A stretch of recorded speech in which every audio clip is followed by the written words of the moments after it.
नमस्कार, आप लाइव बिहार देख रहे हैं। मैं हूं राजमोहन तिवारी। देखिए, बिहार में लोकसभा चुनाव का दंगल शुरू हो गया है।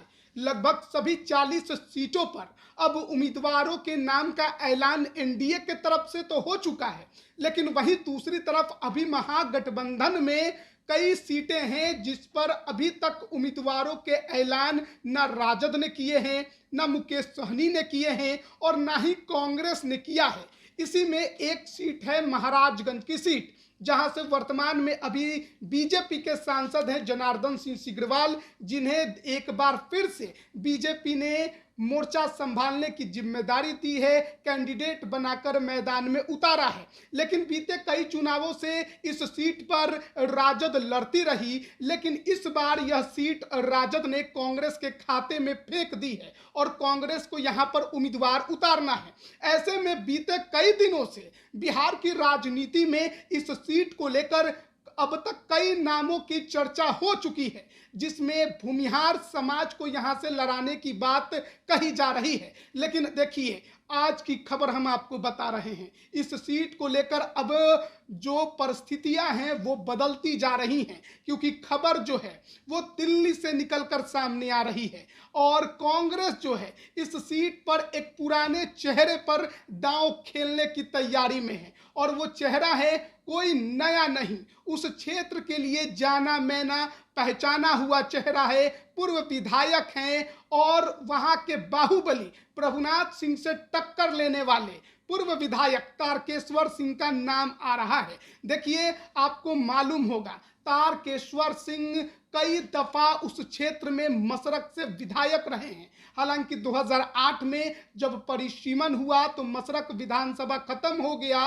और उसके बाद से उस क्षेत्र की राजनीति में कई परिवर्तन हुए हैं। लेकिन इस बार जिस तरीके से महाराजगंज सीट को कांग्रेस के खाते में दिया गया, उसके पीछे सबसे बड़ी वजह यही बताई जाती है कि लालू प्रसाद यादव अब प्रभुनाथ सिंह के परिवार से अपने आप को दूर करना चाहते हैं, जैसा कि सिवान में उन्होंने शहाबुद्दीन के परिवार से किया। और इसी वजह से कांग्रेस के ना चाहते हुए भी उन्होंने इस सीट को कांग्रेस की झोली में डाल दिया। और ऐसे में जो प्रभुनाथ सिंह के बेटे रणधीर सिंह हैं, जो पिछली बार 2019 में यहां से चुनाव लड़े थे, उसके पहले उनके पिता लड़ते आ रहे थे, तो वो सीट अब उनके लिए खत्म हो गई है। हालांकि प्रभुनाथ सिंह का जो परिवार है वो इतनी आसानी से हार नहीं मानने वाला है और पूरे जुगाड़ में लगा है कि कांग्रेस से ही सही लेकिन टिकट मिल जाए। दिल्ली में बैठकों का दौर जारी है और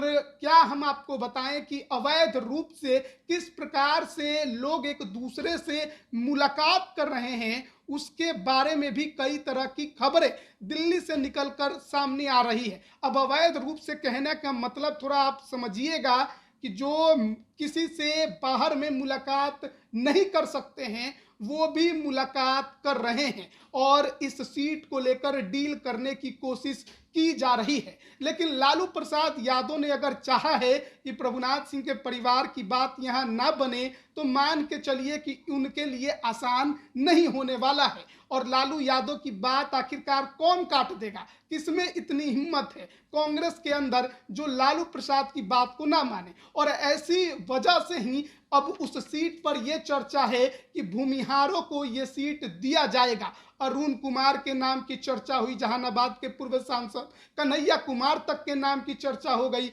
अखिलेश प्रसाद सिंह जो कि वहां से बिहार के प्रदेश अध्यक्ष हैं, उनके बेटे आकाश सिंह के नाम की वहां चर्चा हो गई। लेकिन अब तक परिस्थितियां जो हैं वो पूरी तरह से स्पष्ट नहीं हो पाई कि आखिरकार कांग्रेस वहां किसे सिंबल देने जा रही है। और देखिए, अब खबरें जो जिस प्रकार से छन रही हैं उसके अनुसार कांग्रेस जो है वो यहाँ पर किसी भूमिहार पर दांव खेलने की तैयारी में नहीं है।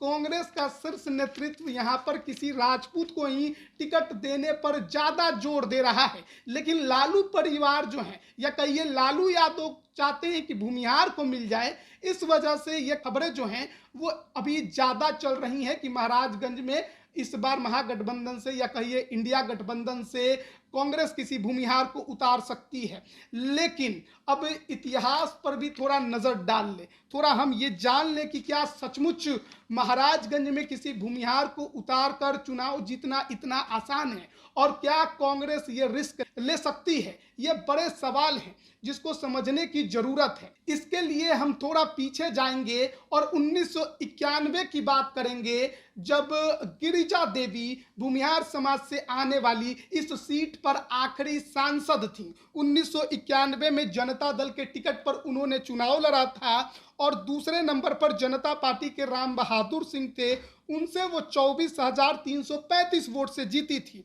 उसके बाद इस सीट पर लगातार भूमिहार कैंडिडेट रहे हैं, लेकिन कभी भी वो चुनाव नहीं जीते हैं।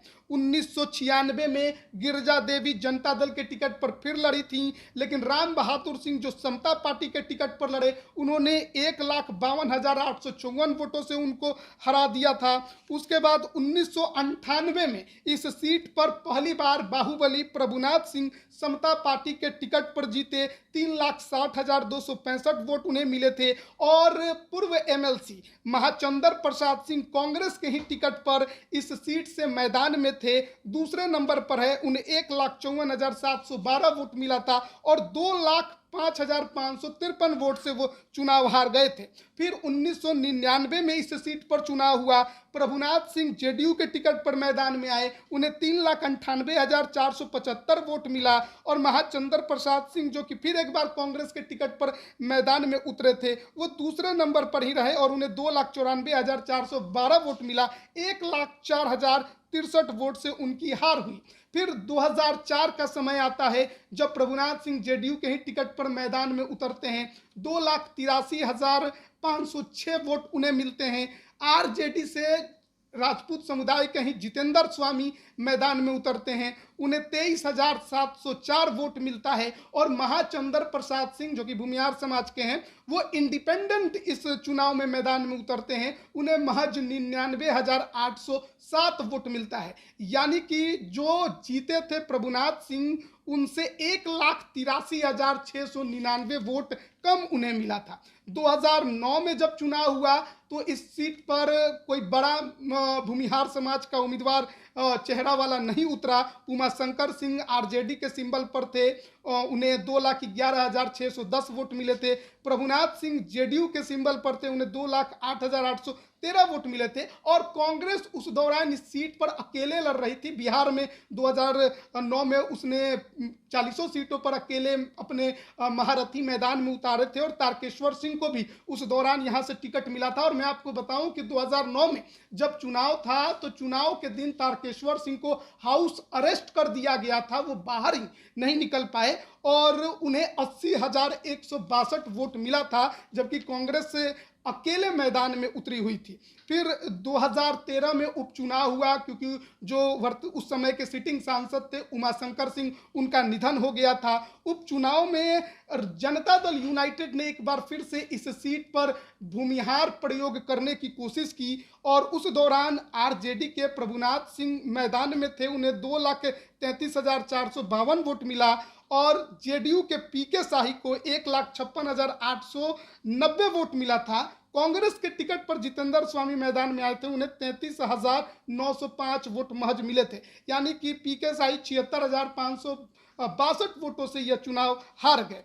फिर आया 2014 का समय। इस चुनाव के बारे में भी आपको मालूम है, एक तरफ एनडीए का खेमा था जिसमें नीतीश कुमार नहीं थे, दूसरी तरफ आरजेडी का खेमा था और जेडीयू अकेले मैदान में थी। तो जनार्दन सिंह सिग्रीवाल इस सीट पर पहली बार बीजेपी से कैंडिडेट बने, उन्हें 3,20,753 वोट मिले। प्रभुनाथ सिंह आरजेडी के कैंडिडेट बने, उन्हें 2,82,338 वोट मिले और जेडीयू ने यहाँ पर भूमिहार प्रयोग एक बार फिर किया और धूमल सिंह को, पूर्व विधायक जो हैं, उन्हें मैदान में उतारा और उन्हें 1,49,483 वोट मिले। यानी कि जो पहले नंबर पर थे सिग्रीवाल और जो तीसरे नंबर पर हैं धूमल सिंह, उनके बीच में जो वोटों का अंतर है वो 1,71,270 वोट का है। फिर 2019 में पिछला चुनाव जो था, जनार्दन सिंह सिग्रीवाल मैदान में थे, उन्हें 5,46,352 वोट मिला। रणधीर सिंह आरजेडी के टिकट पर मैदान में थे, उन्हें 3,15,580 वोट मिला और हार का जो मार्जिन है वो 2,80,772 का था। साधु यादव भी उस दौरान इस सीट पर मैदान में उतरे थे, तीसरे नंबर पर थे, बहुत वोट नहीं मिला तो उन्हें महज 25,000 वोट हासिल हुए थे। तो ये जो 1991 से लेके अब तक का जो आंकड़ा था वो हम आपके सामने रख रहे थे कि भले ही महाराजगंज में भूमियार कैंडिडेट उतारने की बात महागठबंधन कर रहा है, कांग्रेस कर रही है, आरजेडी खेमे के नेता भी भले ही कर रहे हैं, लेकिन इस सीट पर भूमिहारों के लिए अब तक कोई बड़ा जीत हासिल नहीं है। हालांकि गिरजा देवी से भी पहले 2-3 बार यहाँ पर भूमिहार सांसद जरूर रहे हैं और अगर इस सीट के जातीय समीकरण को भी अगर आप गौर से देखेंगे तो भूमिहारों की अच्छी खासी इस सीट पर संख्या होगी, 2 लाख से ज़्यादा ही होगी, कम नहीं होगी। लेकिन अगर बहुलता की बात करें तो यादव और राजपूत इस सीट पर ज़्यादा होंगे, तीसरे नंबर पर भूमिहार इस सीट पर जरूर हैं। लेकिन जिस तरीके का यहाँ पर वोटिंग पैटर्न होता है उसमें ये अक्सर देखने को मिलता है कि राजपूत कैंडिडेट ही चुनाव जीतता है जिसे भूमिहारों का समर्थन भी प्राप्त हो। अगर भूमिहार समर्थन केवल भूमिहार को करे तो फिर यहाँ पर मुश्किल है, और अगर भूमिहार किसी राजपूत को समर्थन कर दे तो फिर चुनाव उसके लिए बड़ा ही आसान हो जाता है। तो एक बात तो है कि जनार्दन सिंह सिग्रीवाल को लेकर इस क्षेत्र में थोड़ी नाराजगी है, लोगों के अंदर उनको लेकर बहुत गिले शिकवे अब उभर गए हैं, एंटी इनकम्बेंसी का फैक्टर भी हो गया है। यादव भी नाराज है, भूमिहार भी उनसे बहुत ज्यादा नाराज हैं, राजपूत भी बहुत खुश नहीं है। और ऐसी परिस्थिति में अगर कोई ढंग का उम्मीदवार इस सीट पर राजपूत समुदाय का ही उतर जाता है,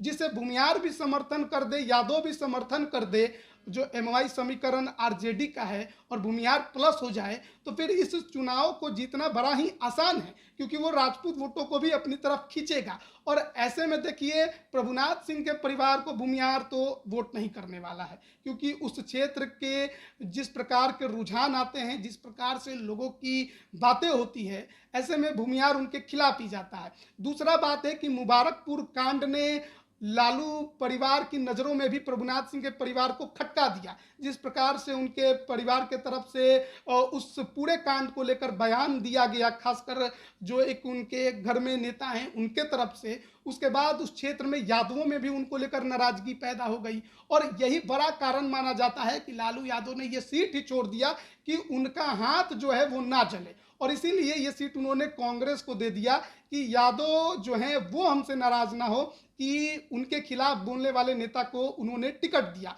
और इसी वजह से अब कहा जा रहा है कि इस क्षेत्र में, इस सीट पर महागठबंधन एक दमदार उम्मीदवार की खोज कर रहा है। भूमिहार जाति से उतारना है तो अरुण कुमार की चर्चा है, आकाश सिंह की चर्चा है, और भी कई नामों की चर्चा जरूर है। लेकिन जो अभी की खबर है उसके अनुसार दिल्ली में तारकेश्वर सिंह बैठे हुए हैं, लगातार वहां पर वो शीर्ष नेताओं से मुलाकात कर रहे हैं और पार्टी की तरफ से उन्हें आश्वासन भी मिला है, क्योंकि जो छवि तारकेश्वर सिंह के क्षेत्र में है वो सभी समाज में स्वीकार्यता है उनकी। और इसी वजह से, क्योंकि जो देखने में लग रहा है कि तारकेश्वर सिंह पर शीर्ष नेतृत्व मुहर लगा देगा, लेकिन तारकेश्वर सिंह के लिए दिक्कत यह है कि प्रदेश कांग्रेस में उनको लेकर थोड़ी सी प्रदेश अध्यक्ष के तरफ से वो लाइजनिंग देखने को नहीं मिल रही है, और यहां पर उन्हें धक्का लग सकता है। अगर अखिलेश सिंह विरोध में ज्यादा उतर रहे हैं और शीर्ष नेतृत्व अखिलेश सिंह की बातों को ज्यादा तवज्जो देता है, फिर दिक्कत उनके लिए है। अन्यथा ये देखने को मिल रहा है कि तारकेश्वर सिंह के नाम का विरोध कांग्रेस में नहीं है, क्योंकि पहले भी ये कांग्रेस में रहे हैं और चुनाव लड़े हैं, मजबूती के साथ लड़े हैं और इन्होंने अपनी ताकत दिखाई है। जिस प्रकार से इनके भाई की हत्या हुई थी, जिसमें नामजद आरोपी बने प्रभुनाथ सिंह और उनको उम्र कैद की भी सजा हुई, उनसे जो टक्कर लिया, इससे आप अनुमान लगा सकते हैं कि तारकेश्वर सिंह उस क्षेत्र में कमजोर नहीं है। लेकिन अब देखना है कि लाइजनिंग में वो कितने मजबूत होते हैं और कांग्रेस शीर्ष नेतृत्व को अपनी बात मनवा पाने में वो किस प्रकार से कामयाबी हासिल करते हैं। लेकिन एक बात जरूर खबर दिल्ली से निकलकर सामने आई है कि तारकेश्वर सिंह को लेकर कांग्रेस जो है वो गंभीरता से विचार कर रही है और 3-4 नाम जरूर हैं, लेकिन देखना है कि मुहर किस पर लग रही है। बने रहिए लाइव बिहार के साथ। आप सभी का बहुत बहुत धन्यवाद। लाइव बिहार